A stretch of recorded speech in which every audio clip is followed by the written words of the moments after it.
अथ श्री आदिवाराही सहस्रनाम स्तोत्रम् उड्डामरतन्त्रान्तर्गतम् श्रीवाराही ध्यानम्। नमोऽस्तु देवी वाराही जयैङ्कारस्वरूपिणी, जय वाराही विश्वेशी मुख्य वाराही ते नमः। वाराहमुखि वन्दे त्वाम् अन्धे अन्धिनि ते नमः। सर्वदुष्टप्रदुष्टानां वाक्स्तम्भनकरे नमः। नमस्तम्भिनि स्तम्भे त्वां जृम्भे जृम्भिनि ते नमः। रुन्धे रुन्धिनि वन्दे त्वां नमो देवेशि मोहिनी। स्वभक्तानां हि सर्वेषां सर्वकामप्रदे नमः। बाह्वोस्तम्भकरीं वन्दे जिह्वास्तम्भनकारिणीं। स्तम्भनं कुरु शत्रूणां, कुरु मे शत्रुनाशनं। शीघ्रं वश्यं च कुरु मे याज्ञौ वागात्मिका स्थिता। चतुष्ट्यरूपे त्वां शरणं सर्वदा भजे। हुमात्मिके फड्रूपेण जय आद्यानने शिवे। देहि मे सकलान् कामान् वाराही जगदीश्वरी। नमस्तुभ्यं नमस्तुभ्यं नमस्तुभ्यं नमो नमः। वराहमुख्यै विद्महे दण्डनाथायै धीमहि, तन्नो अग्निः प्रचोदयात्। अथ ध्यानम्। वन्दे वाराहवक्त्रां वरमणिमकुटां विद्रुमश्रोत्रभूषां। हाराग्रैवेयतुङ्गस्तनभरनमितां पीतकौशेयवस्त्रां। देवीं दक्षोद्वहस्ते मुसलमथ परं लाङ्गलं वा कपालं। वामाभ्यां धारयन्तीं कुवलयकलिकां श्यामलां सुप्रसन्नाम्। देव्युवाच श्रीकण्ठकरुणासिन्धो दीनबन्धो जगत्पते। भूतिभूषितसर्वाङ्ग परात्परतरप्रभो। कृताञ्जलिपुटा भूत्वा पृच्छाम्येकं दयानिधे। आद्याया चित्स्वरूपाया निर्विकारा निरञ्जना। बोधातीता ज्ञानगम्या कूटस्थानन्दविग्रहा। अग्राह्यातीन्द्रिया शुद्धा निरीहा स्वावभासिका। गुणातीता निष्प्रपञ्चा ह्यवाङ्मनसगोचरा। प्रकृतिर्जगदुत्पत्तिस्थितिसंहारकारिणी। रक्षार्थे जगतां देव कार्यार्थं वा सुरद्विषां। नाशाय दत्ते सा देहं तत्कार्यैकसाधनम्। तत्र भूधरणार्थाय यज्ञविस्तारहेतवे। विद्युत्केशहिरण्याक्ष बलाकादिवधाय च। आविर्बभूव या शक्तिर्घोरा भूधाररूपिणी। वाराही विकटाकारा दानवासुरनाशिनी। सद्यःसिद्धिकरी देवी घोरा घोरतरा शिवा। तस्याः सहस्रनामाख्यं स्तोत्रं मे समुदीरय। कृपालेशोऽस्ति मयि चेद्भाग्यं मे यदि वा भवेत्। अनुग्राह्या यद्यहं स्यां तदा वद दयानिधे।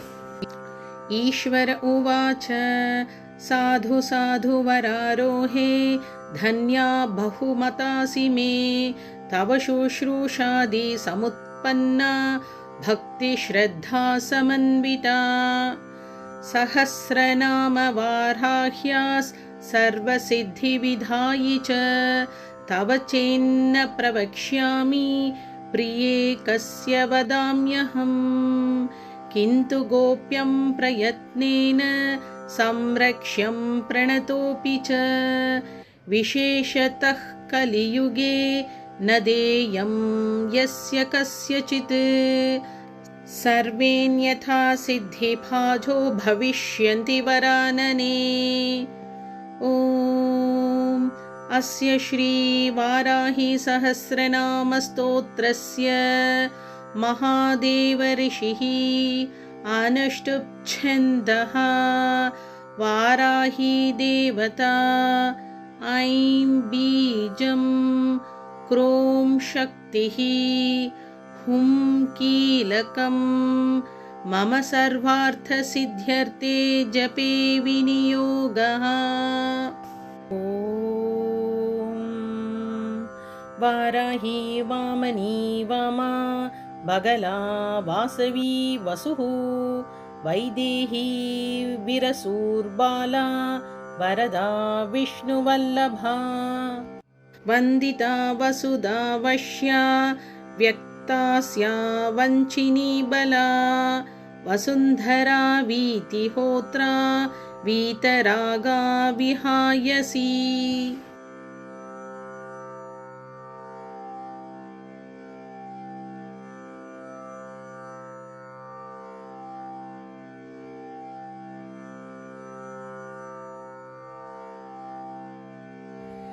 यां याज्ञेयी धरा धन्या धर्मिणी ध्यानिनी ध्रुवा धृतिर्लक्ष्मीर्जया तुष्टिः शक्तिर्मेधा तपस्विनी वेधा जया कृतिः कान्तिः स्वाहा शान्तिर्दमा रतिः लज्जा मतिः स्मृतिर्निद्रा तन्द्रा गौरी शिवा स्वधा चण्डी दुर्गा भया भीमा भाषा भामा भयानका भूधारा भयापहा भीरुर्भैरवी भङ्गरा भटी घुर्घुरा घोषणा घोरा घोषिणी घोणसंयुता घना धना घर्घरा च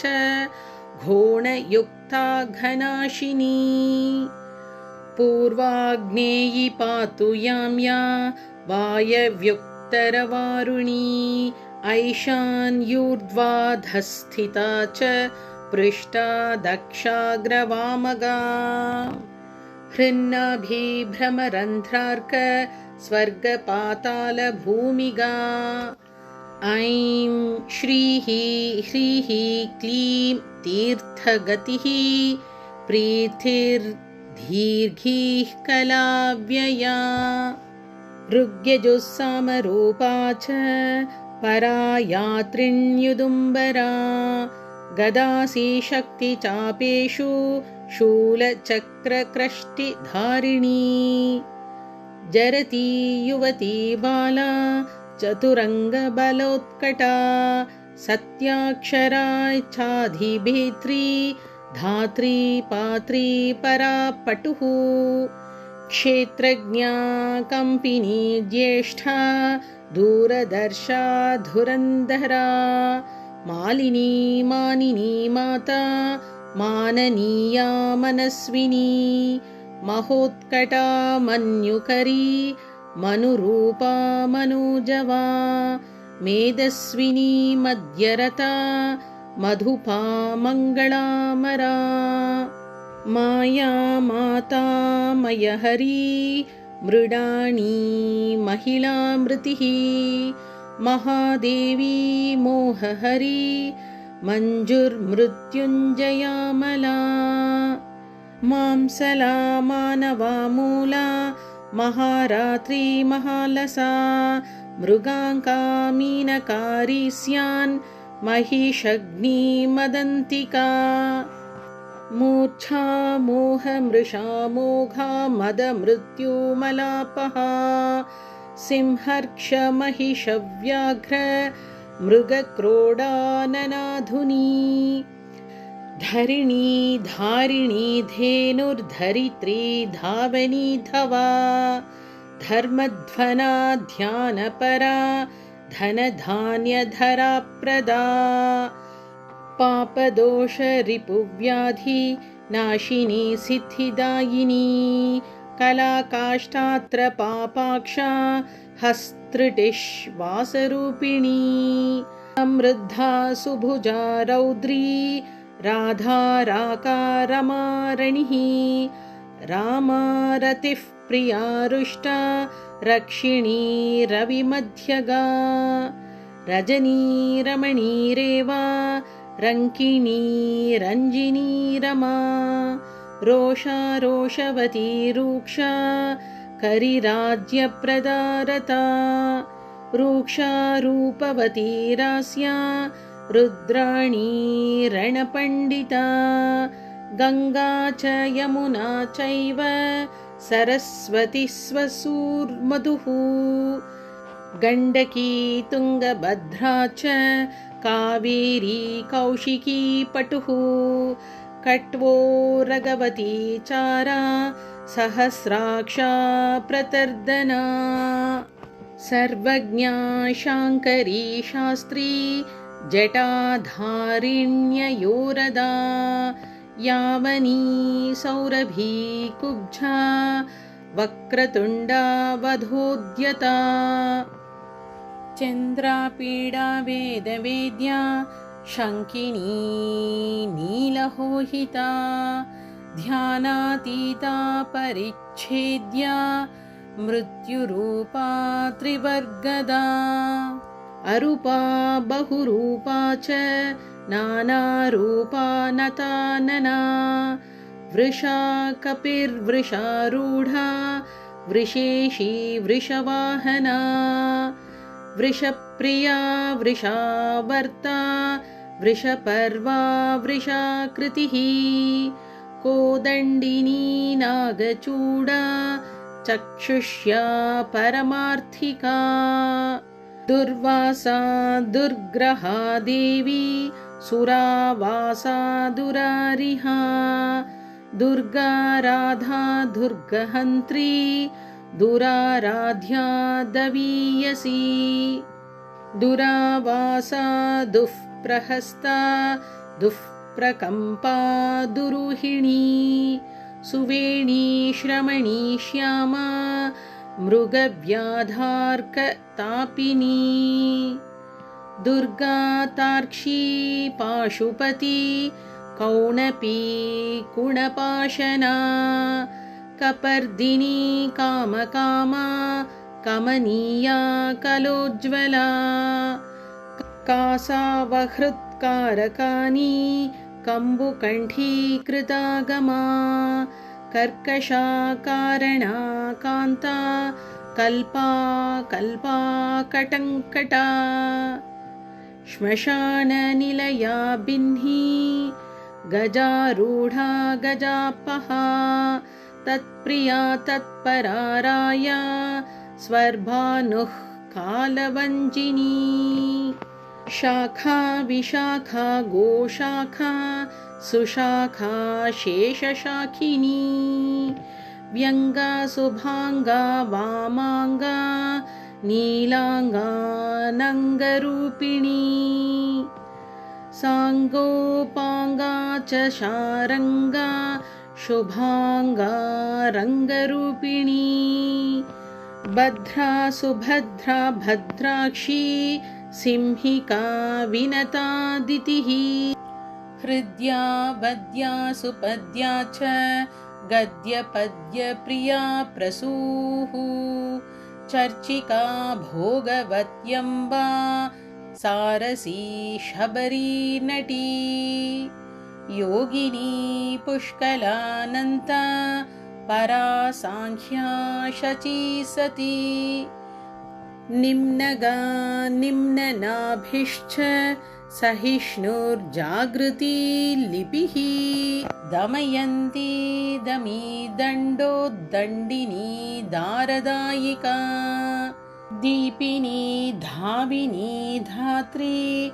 दक्षकन्या दरिद्रती दाहिनी द्रविणी दर्वी दण्डिनी दण्डनायिका दानप्रिया दोषहन्त्री दुःखदारिद्र्यनाशिनी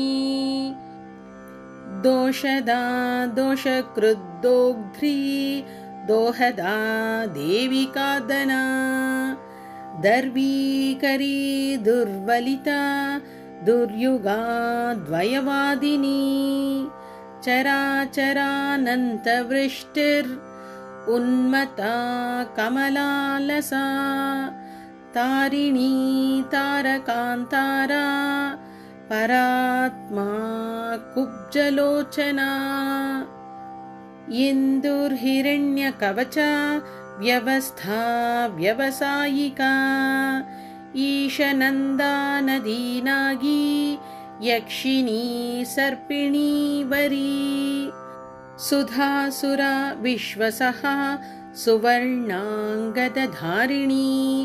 जननी प्रीतिपाकेरुस् साम्राज्ञी संविदुत्तमा अमेयारिष्टदमनी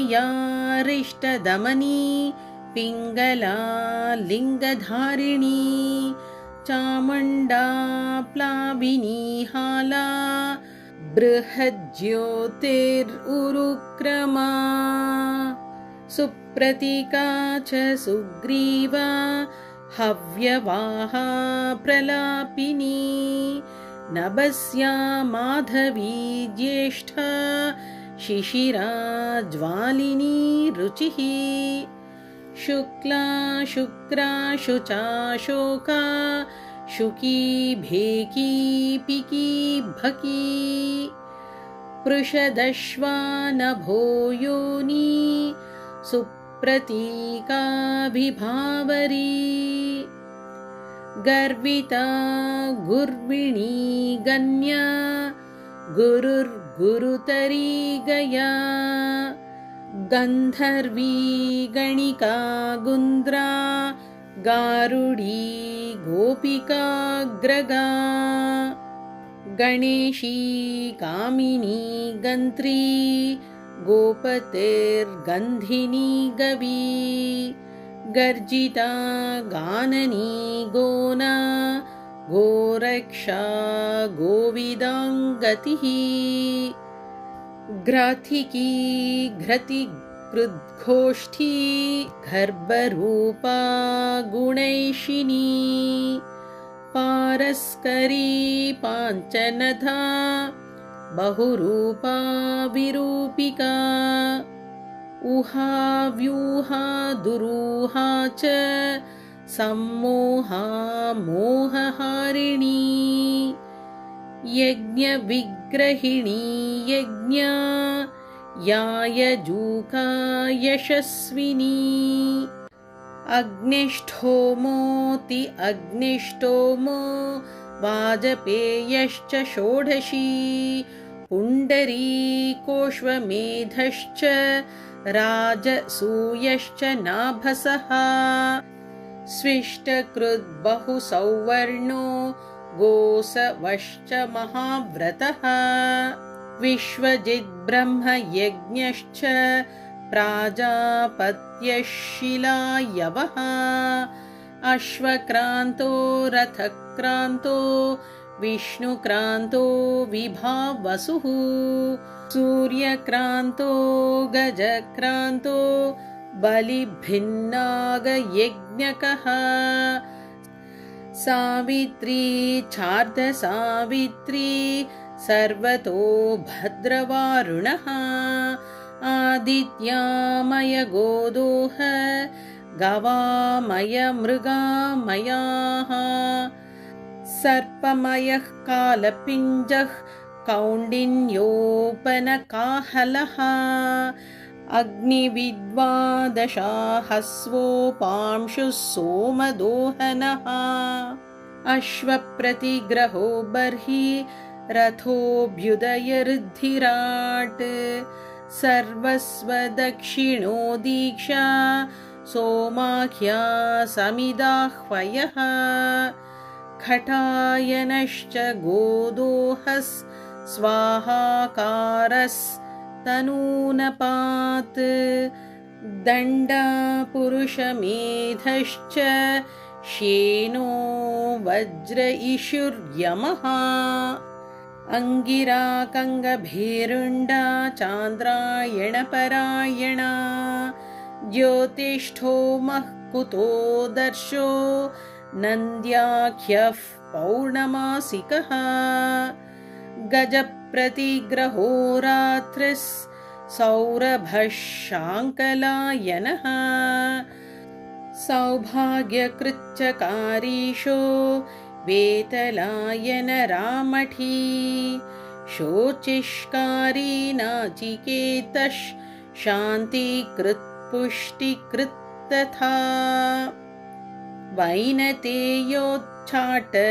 च वशीकरणमारणे त्रैलोक्यमोहनो वीरः कन्दर्पबलशातनः शङ्खचूडो गजाच्छायो रौद्राख्यो विष्णुविक्रमः भैरवः कवहाख्यश्च बभृतोष्टाकपालकः श्रौषट्वौषट्वषट्कारः पाकसंस्थापरिश्रुति चयनो नरमेधश्च कारीरी रत्नदानिका सौत्रामणी च भारुन्दा बार्हस्पतयो बलङ्गमः प्रचेता सर्वसत्रश्च गजमेधः करम्भकः हविस्संस्था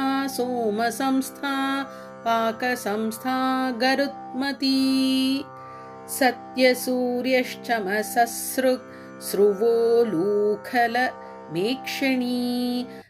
चपलो मन्थिनी मेढी योपः प्राग्वंशकुञ्जिका रश्मिरशुश्च दोभ्यश्च वारुणोदः पविःखुता आप्तोर्यामो द्रोणकलशो मैत्रा वरुण आश्विनः पात्नीवतश्च मन्थी च हारी योजन एव च प्रतिप्रस्थानशुक्रौ च सामिधेनी समित्समा होतार्ध्वयुस्तथो धाता नेता त्वष्टा च योत्रिका आग्निध्रोच्छवगाष्टाशु अग्रावस्तुत्प्रतर्दकः सुब्रह्मण्यो ब्राह्मणश्च मैत्रा वरुणवारुणौ प्रस्तोता प्रतिप्रस्थाता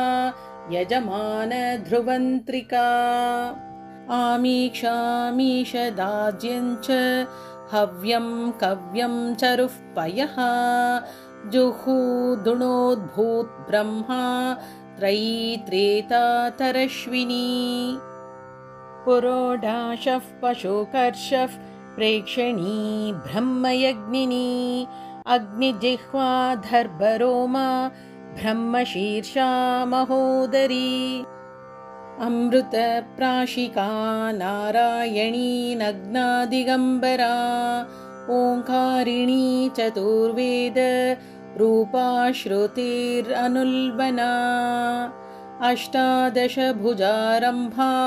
सत्या गगनचारिणी भीमवक्त्रा महावक्त्रा कीर्तिरा कृष्णपिङ्गला कृष्णमूर्धा महामूर्धा घोरमूर्धा भयानना घोरानना घोरजिह्वा घोररावा महाव्रता दीप्तास्या दीप्तनेत्रा चण्डप्रहरणा जटी सुरभी सौनभी वीची छाया सन्ध्या च मांसला कृष्णा कृष्णाम्बरा कृष्ण शार्ङ्गिणी कृष्णवल्लभा त्रासिनी मोहिनी द्वेष्या मृत्युरूपा भयावहा भीषणा दानवेन्द्रग्नी कल्पकर्त्री क्षयङ्करी अभया पृथिवी साध्वी केशिनी व्याधिजन्महा अक्षोभ्याह्लादिनी कन्या पवित्रा रोपिणी शुभा कन्या देवी सुरादेवी भीमा देवी मदन्तिका शाकम्भरी महाश्वेता धूम्रा धूम्रेश्वरीश्वरी वीरभद्रा महाभद्रा महादेवी महासुरी श्मशानवासिनी दीप्ता चितिसंस्था चितिप्रिया कपालहस्ता खट्वाङ्गी खड्गिनी शूलिनी हली कान्तारिणी महायोगी योगमार्गा युगग्रहा धूम्रकेतुर्महास्यायुर्युगानां परिवर्तिनी अङ्गारिण्यङ्कुशकरा घण्टावर्णा च चक्रिणी वेताली भ्रमवेताली महावेतालिका तथा विद्याराज्ञी मोहराज्ञी महाराज्ञी महोदरी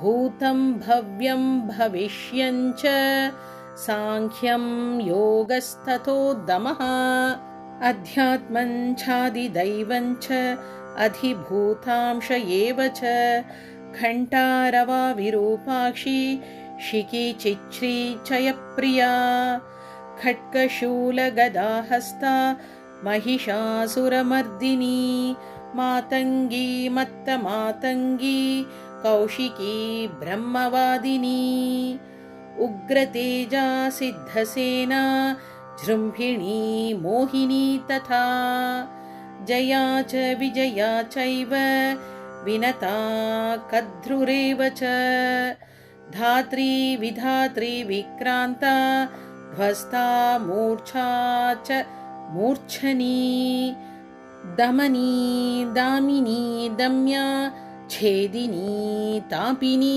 तपी बन्धिनी बाधिनी बन्ध्या बोधातीता भुदप्रिया हरिणी हारिणी हन्त्री धरिणी धारिणी धरा विसाधिनी साधिनी च सन्ध्या संगोपनी प्रिया रेवती कालकर्णी च सिद्धिलक्ष्मेररुन्धती धर्मप्रिया धर्मरतिः धर्मिष्ठा धर्मचारिणी व्युष्ठिः ख्यातिः सिनीवाली कुहूहू ऋतुमती मृतिः तवाश्री वैरोचनी मैत्री नीरजा कैटभेश्वरी भ्रमणी भ्रामणी भ्रामा भ्रमरी भ्रामरी भ्रमा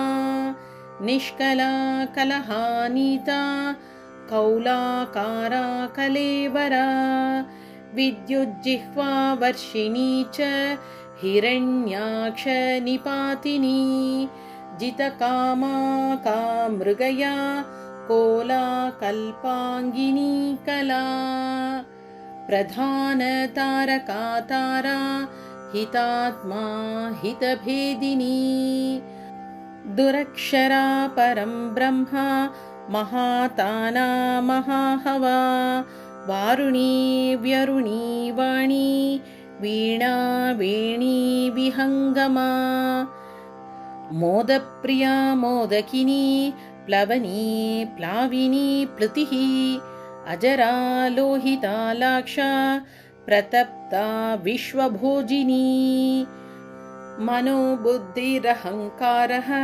क्षेत्रज्ञा क्षेत्रपालिका चतुर्वेदा चतुर्भारा चतुरन्ता चरुप्रिया चर्विणी चोरिणी चारी चाङ्करी चर्मभे भैरवी निर्लेपा निष्प्रपञ्चा च प्रशान्ता नित्यविग्रहा स्तव्या स्तवप्रिया व्याला गुरुराश्रितवत्सला